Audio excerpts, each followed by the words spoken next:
નમસ્કાર મારા વાલા ગુજરાતી મિત્રો. અલગ ધાણી લોક સાહિત્ય ચેનલમાં આપનું સ્વાગત છે. તો આજે આપણે વાત કરીશું દાદા મેકરણની. તો કહેવાય કે સંત સપૂત અને તુંબડા આ ત્રણેય તારણહાર. અને વાત પણ સાચી છે કે સંત પણ તારે, અને જો કુળમાં સપૂત દીકરો હોય તો એ સપૂત દીકરો પણ કુળને તારે, અને તુંબડું એ પણ માણસને પાણીમાંથી તારીને આ કિનારેથી આમાં કિનારે લઈ જાય. તો આ ત્રણેય તારણહાર છે. એમાં એક આવો દીકરો તારણહાર, અને જો તારણહાર દીકરાનો જન્મ થાય ને તો જ ભાઈ કુળને તારીને કુળનું નામ ગવાય. પણ જ્યાં કપૂત દીકરા પાકે એ કપૂત દીકરા એ કુળને ડૂબાડે, કુળને તાળે નહીં. અને એટલે જ આજે ભારતની નારીઓને, અને એમાં તો આપણે જોઈએ ગુજરાતની ભૂમિ, કાઠિયાવાડની ભૂમિ, કચ્છની ભૂમિ, સોરઠની ભૂમિ, ગુજરાતની ભૂમિ, તમે નજર તો કરો. જ્યાં જ્યાં માતાઓ જ્યાં દીકરા દીધા છે એ બધા સપૂત દીકરા દીધા છે, સંત દીકરા દીધા છે, યોગીઓ જેવા દીકરા દીધા છે, જોગીડાઓ દીધા છે, દાતારો દીધા છે, શૂરવીરો દીધા છે, દાનેશ્વરી દીધા છે. અને આવા જો દીકરા માની કુખે જન્મે ને તો એ એક કુળ નહીં પણ કુળ 71 તારે રે. એટલે નરસિંહ મહેતાને કહેવું પડે છે કે વૈષ્ણવ વજન તો એને કહીએ જે કુળ 71 તારે રે. અને એની વાત પણ સાચી છે નરસિંહ મહેતાની, કે આજે જુઓ તો ખરા, જે દાતારો થઈ ગયા, જે સુરાઓ થઈ ગયા, જે સંતો થઈ ગયા, એમને આપણે કેટલા કેટલા કુળથી આપણે એમને યાદ કરતા આવ્યા છીએ. તો ત્યારે કહેવાય છે કે પહેલાં તો જુઓ તમે કે દરેક સંતોના ત્યાં ધર્મની ધજા ફરકતી હતી. અને એ ધજા સૌથી ઊંચી ધજા હોય તો ધર્મની ધજા, અન્ન ક્ષેત્રની ધજા, ખવરાવો ટુકડો ફરી જશે ટુકડો, એ ધજા ફરકતી હતી. પણ દરેક સંતોના ત્યાં આપણે જોઈએ કે દરેક સંતો આશ્રમ બનાવીને આ ધજા ફરકાવી રહ્યા છે. પણ આજે આપણે એવા સંતની વાત કરવી છે કે જેને ધજા ફરકાવી છે પણ આશ્રમ બનાવીને ધજા ફરકાવી નથી. જ્યાં ધજા ફરકતી હોય ત્યાં રખડેલ ગરીબ ભિખારી યાત્રાળુઓ સામે ચાલીને આવે છે. પણ આ સંત એવા છે દાદા મેકરણ, અને જેને રણમાં, અને એ ટાણે તો રણમાં એટલું માણસ આવતું હતું, રણમાં કોઈ સુવિધા નથી. અને આવા બાવલિયાએ, આવા જોગીડાએ એ રણમાં લોકોની સેવા કરી છે. અને રણમાં વિચાર તો કરો, એક માણસની હાથે 2 પ્રાણી છે, માણસ હાથે માણસ નથી. એક એનો ગધેડો છે, એનું નામ લાલિયો, અને એ ગધેડા ઉપર પાણી ભરે છે.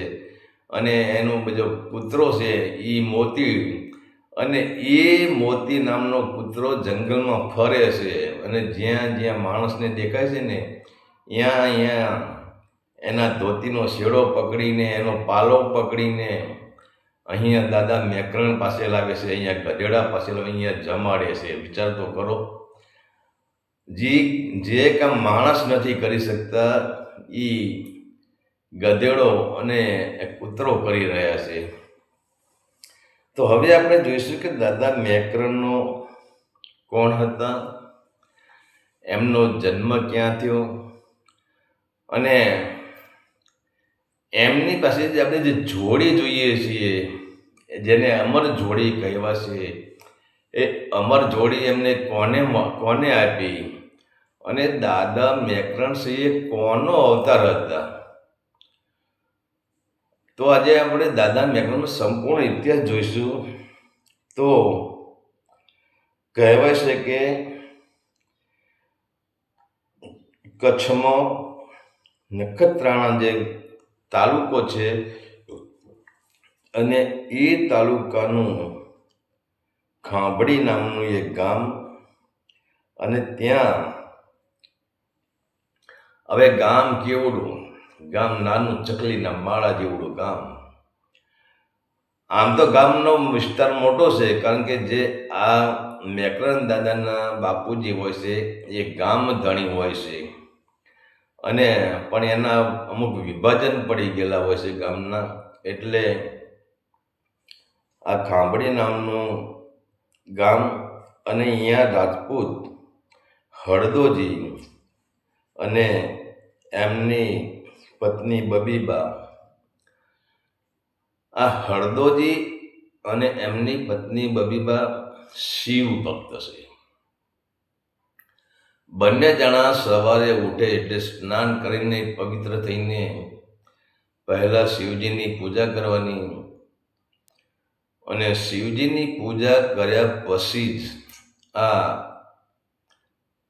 અંજળ લેતા હતા. સવન પાણી પણ નહીં પીવાનું. જ્યાં સુધી શિવજીની પૂજા ન કરે ત્યાં સુધી આ લોકો પાણી પણ પીતા નહોતા. અને કહેવાશે કે અમુક સમય તો ક્યાંક બહાર ગયા હોય અને બહાર એવો સમય ન મળે શિવજીની પૂજા કરવાનો, તો એ ઉપવાસ, નિર્જળા ઉપવાસ કરતા હતા.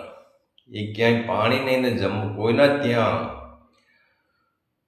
સમય મળી જાય ને કે અરે 12 વાગે તો 12 વાગે, 1 વાગે તો 1 વાગે, પણ જ્યાં શિવજીની પૂજા કરે અને પછી જ પાણી પીતા હતા, પછી જ અન્ન લેતા હતા.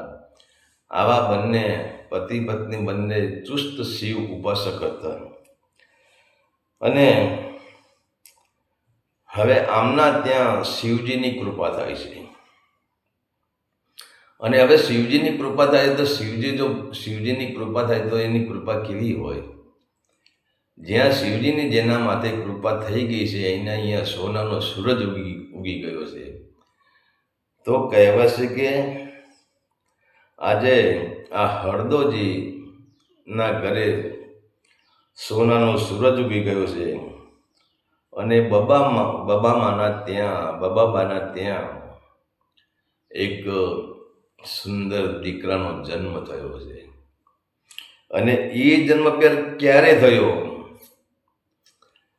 જ્યારે વિજયાદશમી આપણે કહીએ છીએ, આસો સુદ દસમ, સંવત 1723, આસો સુદ દસમના દિવસે, વિજયાદશમીના દિવસે, દશેરાના દિવસે આ દીકરાનો જન્મ થયો છે. અને એનું નામ પછી મોકોજી આ લોકો રાખે છે. અને ધીરે ધીરે સમયે પરિવર્તન છે, અને ધીરે ધીરે મોકોજી છે એ 9 થી 10 વર્ષના થાય છે. ત્યારે હવે દરેક રાજપૂતોને ત્યાં ગાયો હતી. દરેક રાજપૂતો ગૌ પ્રેમી હતા. અને અટાણે તો જુઓ, દરેક રાજપૂતોના અહીંયા ગીતા હોય, દરેક રાજપૂતોને અહીંયા રામાયણ હોય, અને દરેક રાજપૂતના અહીંયા ગાયું હોય. તો સવારે દરેક રાજપૂતના અહીંયા ગીતાનો પાઠ થતો, રામાયણ વંચાતી અને ગાયોની સેવા થતી હતી. અને દરેક રાજપૂત સૂર્યને સવારે જળ અર્પિત કરતા હતા, અને સૂર્યનારાયણને કહેતા હતા, હે કશ્યપના પુત્ર, તું જેટલો તેજસ્વી છે, તારી અંદર કોઈ કલંક નથી, તું સ્વયં પ્રકાશિત છે. તો આ જગતના ચોકમાં અમે જન્મ ધારણ કર્યો છે ને, તો જ્યાં સુધી અમે મૃત્યુ સુધી અમે ન પહોંચીએ, અને મૃત્યુ સુધી પણ તું અમારા આ શરીરને તારા જેવું તેજુલું બનાવજે, તારા જેવું પવિત્ર બનાવજે, આને કંઈ કલંક ન લાગવા દેતો. આવું સૂર્યદેવને પ્રાર્થના કરતા હતા. અને અટાણે તો જુઓ, ક્યાંય તમને ભલે કહેતા થોડું દુઃખ થાય છે, કોઈની પાસે ગીતા નથી, કોઈની પાસે રામાયણ નથી, અને કોઈ આજે ગાયોની સેવા પણ કરતું નથી. તો કહેવાનો મતલબ શું છે કે ધીરે ધીરે સંસ્કૃતિ આપણી ભૂલાતી જાય છે. ધીરે ધીરે આપણે પ્રકાશમાંથી અંધકારમાં આવતા જઈએ છીએ. અને એટલા માટે જ આજે આવા ઇતિહાસો સાંભળવા જરૂરી છે. આપણે ને આપણા બાળકોને પણ આપણા બાળકો ફોનમાં બીજી બધી જોતા હોય તો એ લોકો ના પાડી દેવી જોઈએ કે તમે આ જોશો નહીં, આ તમને અંધકારમાં ધકેલી દેશે. પણ આવા ઇતિહાસો જો ફોનમાં જોઈએ, સુરણના ઇતિહાસો, દાતારાના ઇતિહાસો, સંતોના ઇતિહાસો, આવા જો છોકરાના કાને આવે, રામાયણના ઇતિહાસો, ગીતાના ઇતિહાસો, તો એમનામાં કંઈક સંસ્કારનું સિંચન થાય. તો કહેવાય છે કે આ મોકળાજી એ 10-11 વર્ષના જ્યાં એમની ઉંમર થઈ છે ત્યાં ગાયોને લઈને બધાએ ચરાવવા જાય છે. ત્યારે હવે એમને એક મકાન હશે, મકાન જૂનું થઈ ગયું હોય, જર્જરિત મકાન થઈ ગયું હોય. ત્યારે એમના પિતાજી કારીગરોને બોલાવે છે અને એ મકાનની બાજુમાં જ એમની જગ્યા પડી છે. ત્યાં પછી કહેવાય છે કે આપણે આ મકાન તોડી નાખવું છે અને અહીં આપણે નવું મકાન બનાવવું છે. ત્યારે હવે જે કારીગરો છે મકાન બનાવનારા, એ કારીગર અને હળદોજી આ બંને બધા મકાનનું માપ લેશે અને આ મોકાજી અહીંયા બધું જોઈ રહ્યા છે. પણ ત્યાં એવું બને છે કે આ આમથી આમ ખૂણો માપે છે. ત્યારે મોકાજી કહે છે હળદાજીને કે હે પિતાજી, તમે આ ખૂણો તોડવાની કોશિશ કરતા નહીં, અહીંયા ખોદકામ તમે કરતા નહીં અને આટલો ભાગ તમારે છોડી દેવાનો છે અને તમારે પછી મકાન બાંધો મારી ના નથી, પણ આ ખૂણાનું તમારે ખોદકામ નહીં કરવાનું, અહીંયા પાયો નહીં નાખવાનો તમારે. એમ કહીને પછી એ તો ગાયો લઈને હાલ્યા જાય છે. હવે પેલા કારીગર છે ને હળદો જે બધા મકાનનું જો લેવલ તો લેવું જ પડે, એનું માપ લેવા માટે મથે છે પણ માપ આવતું નથી. ત્યારે કારીગરો કહે છે કે બાપુ હવે શું કરશું? ત્યારે હળદોજી કહે છે કે કંઈ વાંધો નહીં, એ તો નાનો બાળક છે, હજુ એની 11-12 વર્ષની ઉંમરથી એને શું ખબર પડે. તો કારીગરો કહે છે આ ખૂણો આપણે જો લઈ લઈએ તો જ મકાન બનશે, નહીં તો મકાન બનવું કાઠું છે કે જગ્યા નાની છે. તો પછી હળદોજી કહે છે ને બબુબા કહે છે કે વાંધો નહીં, તમે તારા ખૂણો લઈ લો. અને જ્યારે એ ખૂણા ઉપર માપ લેશે ને એ ખૂણા ઉપર જ્યારે પછી કહેવાય છે કે અહીંયા પાયા ખોદી નાખો, પછી અહીંયા પછી મજૂર આવે છે પાયા ખોદવા અને અહીંયા બધા કારીગર પણ અહીંયા ઊભા હોય છે, હળદોજી પણ અહીંયા હોય છે, એમના માતાજી જે બબુબા છે એ પણ અહીંયા હોય છે. અને જ્યાં એ જગ્યાએ પછી કહેવાય છે કે એ પાયા જ્યાં ખોદે છે ત્યાં કહેવાય છે કે અંદરથી ચૂંદડી, ચાકડી, પછી પત્તર પાઘડી, ટોપી, ખલકો અને જમણો શંખ અને ભગવું કપડું, આ બધું અંદરથી નીકળે છે. હવે બધું અંદરથી નીકળે છે ત્યારે તો આ લોકોને એવું થઈ જાય છે કે હવે શું કરવું. હવે એની બાજુમાં પછી એક ઝાડ વસે કે ઝાડની ડાળીએ પછી આ ભગવા કપડામાં બધી રાખીને અહીંયા ટીંગાઈ દેશે, અહીંયા લટકાવી દેશે. અને કહેવાય છે કે મોકાજી પછી અહીંયા આવે છે અને માકાજી આ જુએ છે અને માકાજીને તો જે ઝાડ ઉપર જે ભગવું કપડું ટીંગાયેલું જોયું તો એમને તરત ખબર પડી ગઈ. તો તેમના પિતાજીને હળદાજીને કહે છે, એમને માતાજીને કહે છે, કારીગરોને કહે છે, એમને ઠપકો આપે છે કે મેં તમને ના પાડી હતી કે અહીંયા ગોતકામ નહીં કરવાનું, તમે ગોતકામ કર્યું જ કેમ? ત્યારે પિતાજી કહે, બેટા મારા મનમાં તને શું ખબર પડે? અરે પિતાજી, હજુ તમે મને ઓળખતા નથી. તો કે વાંધો નહીં, હળો જે ઘટના ઘટવાની હતી ઘટી ગઈ. આમે આ ઘટના તો કે ઘટવાની જ હતી, પણ થોડા દી પછી ઘટવાની હતી, પણ હવે થોડી વહેલી ઘટી ગઈ. તો અહીંયાથી પછી મોકાજી ગાયોને અહીંયા એમના જે તબેલો હોય છે, અહીંયા પછી જે ગૌશાળા જેવું કંઈક હોય છે, અહીંયા બાંધી દેશે ને પછી અહીંયાથી આ જે પોટલું બાંધેલું છે એ પોટલું બાંધેલું લઈને અહીંયાથી નીકળી જાય છે. પછી તો હવે નીકળી જાય છે એટલે પછી એ મોકાજી જાય છે સીધામાં આશાપુરાના મઢે જાય છે. કેમ કે આશાપુરા એ પણ જગત જોગમાં એનો અવતાર છે, એ જાગતી જ્યોત છે. એટલે મોકાજી બીજે ક્યાંય જતા નથી, માં પાર્વતીનો અવતાર છે. તો એ મોકાજી શિવ ભક્ત હતા એટલે સીધા જ એ માં પાર્વતીની પાસે જાય છે, એટલે કે આશાપુરાના મઢે જાય છે અને ત્યાં આવે છે. અને ત્યાં એ ટાઈમે કહેવાય છે કે ગંગારામદાસ નામના જે સંત હતા એ ટાઈમે એમાં આશાપુરાની તપસ્યા કરે છે, આશાપુરાની સેવા કરે છે.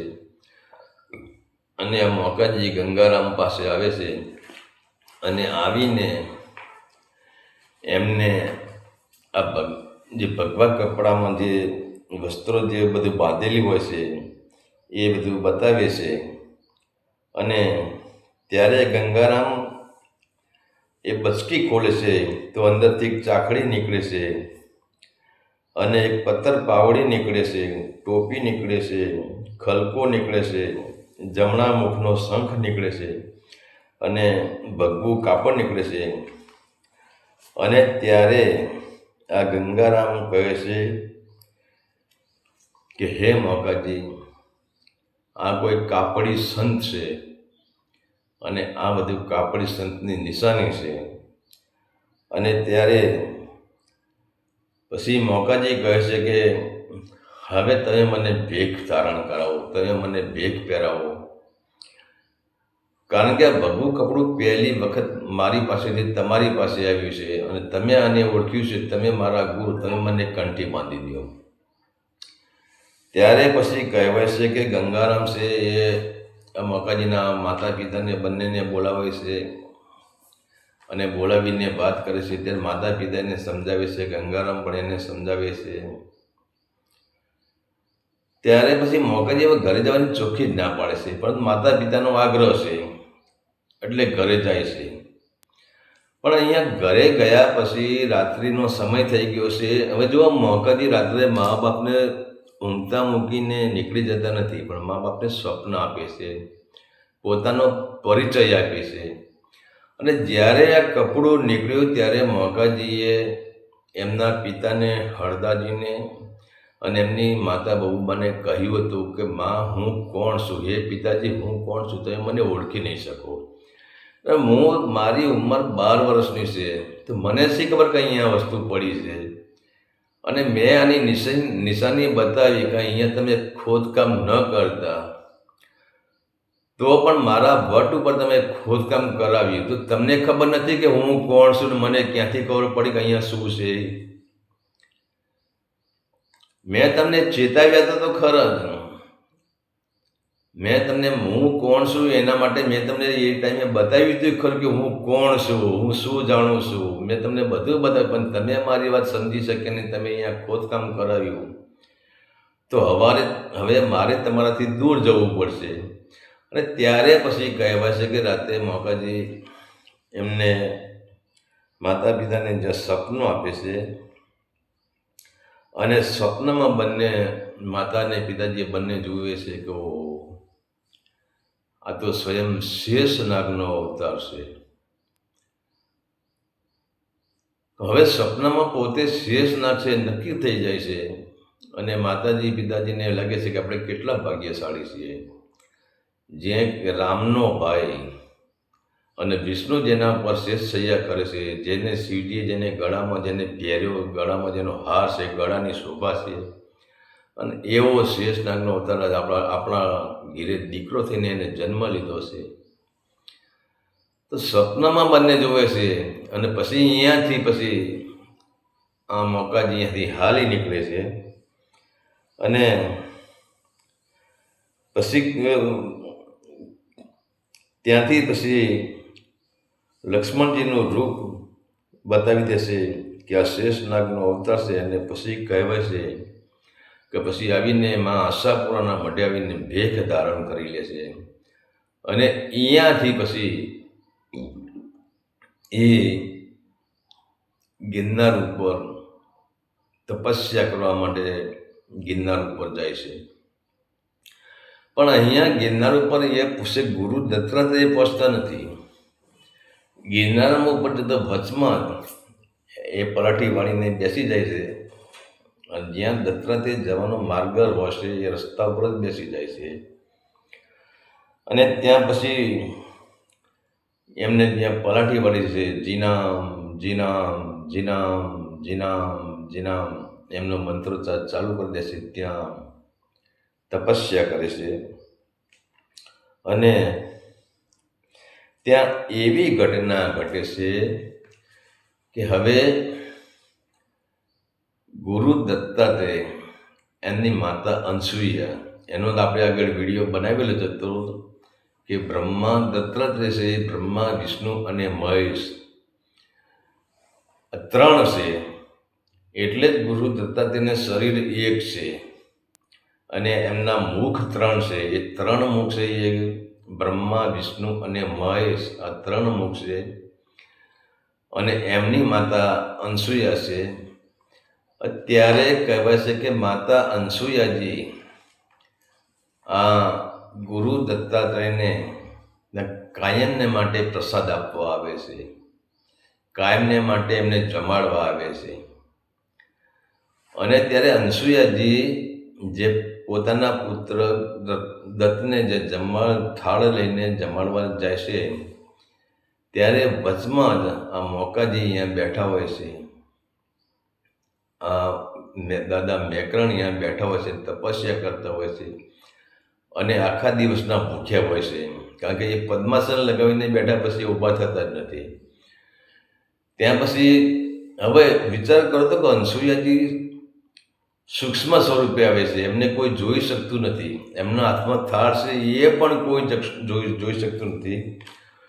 ફક્ત આ મેકરણ જોઈ જાય છે. અને ત્યારે મેકરણની નજર આમ આકાશ ઉપર જાય છે અને એ જુએ છે એ ટાઈમે કે માતા અનસુયાજી હાથમાં થાળ લઈને જતા હોય છે. અને ત્યારે મેકરણ માને બૂમ પાડે છે કે માં, હું પણ ભૂખ્યો જ છું અને હું તારો દીકરો નથી, તું મને જમાડી દે. ત્યારે માતા અનસુયાને એમ થાય છે કે જો હું આને જમાડી દઈશ તો પછી હું દત્તને શું જમાડીશ.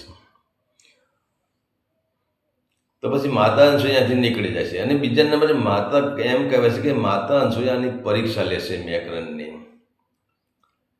કારણ કે માતા તો પ્રેમની ગંગા છે, માતાના અંદર પ્રેમની ધારા છે, પણ માતા પરીક્ષા તો લે જ. તો કહેવાય છે કે માતા અનસુયાએ નક્કી કર્યું અને માતા અનસુયાને ખબર હતી કે આ જગતમાં એક મારો દીકરો મને જોઈ શકે, હું સૂક્ષ્મ રૂપમાં આવું ત્યારે, અને બીજો કોઈ મહાન જોગીડો હોય એ મને જોઈ શકે, નહીંતર જગતનો કોઈ માણસ મને ન જોઈ શકે. અને જ્યારે પહેલા જ દિવસે દાદા મેકરણે માં અનસુયાને જોયા ને એને કહ્યું કે માં, હું પણ ભૂખ્યો છું અને હું તારો દીકરો નથી. તેમ કરતાં માં અનસુયા મેકરણને જમવાનું આપતા નથી, ત્યાંથી નીકળી જાય છે. અને પછી મને પણ તું પ્રસાદ આપ માં. પણ માં અનસુયા એમને પ્રસાદ દેતા નથી. અને આમ કરતાં કરતાં માં અનસુયાને મેકરણની પરીક્ષા કરી, દીકરાની પરીક્ષા કરવા દે. કેટલા દિવસ સુધી ભૂખ્યો રહેશે? અને માં અનસુયાએ કીધું કે જો 7 દિવસ સુધી આ ભૂખ્યો રહે અને 7 દિવસ સુધી મને માં કરીને મારા પર ક્રોધ ન કરતો, 7મા દિવસે હું એને ભોજન તો કરાવી દઈશ. પણ માની મમતા છે, તો માએ નક્કી કર્યું કે આમ 6 દિવસ તો આને ભૂખ્યો જ રાખવો જ છે. અને જો આનામાં ક્રોધ આવે છે, શું થાય છે મારે જોવું છે. તો પછી તો કાયમ ત્યાંથી માં અનસુયાજી નીકળે છે, દત્ત માટે ભોજન લઈને, દત્ત માટે પ્રસાદ લઈને. અને મેકરણ કહે છે કે માં તું મને કેમ દેતી નથી? પણ માં અનસુયાજી કંઈ જવાબ જ દેતા નથી, ત્યાંથી સીધા નીકળી જ જાય છે. તો ભગવાન દત્તને પણ એમ નથી કહેતા કે એક જોગીડો અહીં બેઠો છે ને મારી પાસે ભોજન માગે, કંઈક કોઈ વાત જ નથી કરતા. પણ આમ કરતાં કરતાં 7 દિવસ નીકળી જાય છે. અને 7મા દિવસે જ્યારે માં એ અહીંયાથી નીકળે છે, અને ત્યારે મેકરણ કહે છે કે માં આજે 7 દિવસના માણા વાઈ ગયા, અને 7 દિવસ સુધી મેં તને માં કહી છે, અને માં તું મારે વધારે ભોજન નથી કરવું, તો મને 5 કોળિયા જમાડી દે માં.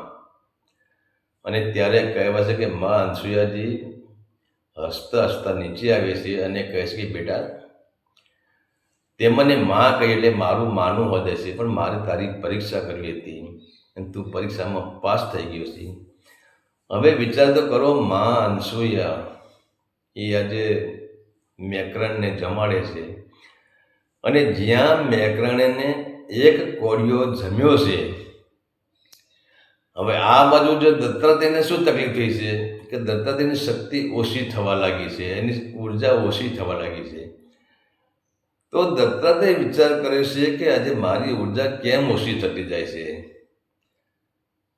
તો પછી દત્તાત્રેય ત્યાં જુએ છે, એમના દિવ્ય દ્રષ્ટિથી જુએ છે કે ઓ, આજે માં પેલા કોક જોગીડો છે, જોગીડાને માં જમાડી રહી છે, અને એટલે જ મારી ઉર્જા ઓછી થતી જાય છે.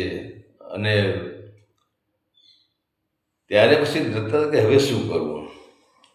અને ત્યારે પછી કહે છે કે અને જેમ જેમ દાદા મેકરણ કોળીઓ જમતા જાય છે એમની સિદ્ધિઓ વધતી જાય છે, અને ગુરુ દત્તાત્રેયની સિદ્ધિઓ ઘટતી જાય છે. તો ગુરુ દત્તાત્રેયને ક્રોધ ચડે છે, અને અહીંયાથી પછી એ સિંહનું રૂપ લઈ લેશે ગુરુ દત્તાત્રેય, અને નક્કી કરે છે કે આને મારી નાખવો જોઈએ, કે જે મારી સિદ્ધિઓ ઓછી કરે છે એને જીવવા ન દેવાય. અને અહીંયાથી પછી જ્યાં એમ ત્રાળ પાડે છે સિંહ, તો અહીંયા માને ખબર પડી જાય છે. અને ત્યારે માં અનસુયા મેકરણને કહે છે કે બેટા, તું જો આ હાવજની ત્રાળ તું સાંભળી છે કે? આમાં હું સાંભળું છું આજે કે તારો, હવે ત્યારે એને મોટો ભાઈ કહે છે કે તારા મોટા ભાઈ છે ને, જો આજે હાવજ બનીને આવ્યો છે, સિંહ બનીને તને તારો પર ક્રોધે ભરાણો છે. ત્યારે મેકરણ કહે છે માં તમે ચિંતા કરશોમાં, મને કંઈ જ થવાનું નથી. અને જ્યાં બરાબર ગુરુ દત્તાત્રેય આમ હાવજના સ્વરમાં ગુવાટા મારતા મારતા જ્યાં આવે છે, અને જ્યાં દાદા મેકરણ માટે પંજો નામ મારે છે, પણ યા તો દાદા મેકરણ છે ને એ પથ્થરના બની જાય છે. ત્યારે દત્તાત્રેયને પણ એમ લાગે છે કે મેં ખોટું કર્યું, આ તો પથ્થરનું બની ગયું. પછી દત્તાત્રેય ખુદ મેકરણને કહે છે કે હે જોગીડા, મારામાં 3ની શક્તિ પડી છે. હું બ્રહ્મા વિષ્ણુ મહેશ 3 એક જ છીએ, અને મારા પંજામાંથી તમે છૂટી ગયા, તમે કોણ છો?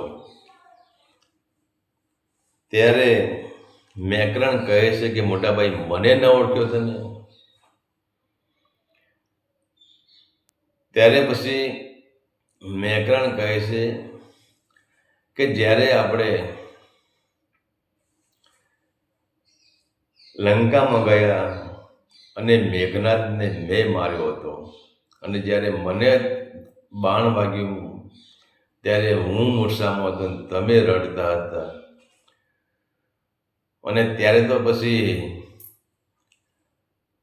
આ દત્તને થઈ જશે કે દત્ત એટલે રામ ગણો, કૃષ્ણ ગણો, વિષ્ણુ ગણો. એ વિષ્ણુના ભગવાન વિષ્ણુના જ અવતાર હતા. અને દત્તમાં પણ બ્રહ્મા વિષ્ણુ ને મહેશ ત્રણ જ હતા.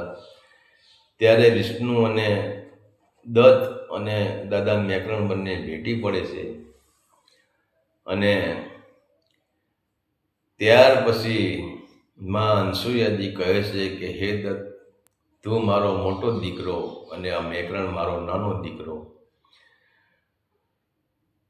ત્યારે પછી આ મેકરણ કહે છે કે હે મોટા ભાઈ, હે દત્ત ગુરુદેવ, આજે જોડી આકાશમાં ફરી રહી છે, એ જોડી આકાશમાં કેમ ફરી રહી છે? અને ત્યારે પછી દત્ત કહે છે કે હે મેકરણ, આજે આકાશમાં જોડી ફરી રહી છે ને, એ અલખ જોડી છે. અને એ જોડી એ સત્યની જોડી છે. અને આ જોડીનું નામ અમે કામધેનુ જોડી રાખ્યું છે. અને આ જોડીને અમે અમર જોડી પણ કહીએ છીએ. પણ આ અમર જોડી આજે હું તને આપું છું. અને આ જોડી લઈને હવે તું ગામડે ગામડે ફરજે અને ભૂખ્યા માણસો હોય, જે નિરાધાર માણસો હોય, જે યાત્રાળુ હોય, જે ભટકાઈ ગયેલા હોય, જે રખડી પડેલા હોય, જે ભૂખ્યા હોય, આવા લોકોને તું ટુકડો ખવડાવજે. અને કહેવાય છે કે એમ કરીને એ જોડી સ્વયં ભગવાન દત્ત એ જોડીને પછી મેકરણને આપે છે. અને પછી તો એ જોડી લઈને મેકરણ તો ગુરુ દત્તને મોટા ભાઈ માનીને અને માતા અનસુયાજીને પ્રણામ કરીને માતા અનસુયાજીના આશીર્વાદ લેશે, ગુરુ દત્તના આશીર્વાદ લેશે. અને ત્યાંથી પછી નીકળી જાય છે. તો હવે આ મેકરણ દાદાની કહાની છે એ બહુ લાંબી કહાની છે, પણ આપણે એને આનાથી જે બીજી આગળની કહાની છે એ આપણે આવતા ભાગમાં જોઈશું. હરિ ઓમ તત્સત.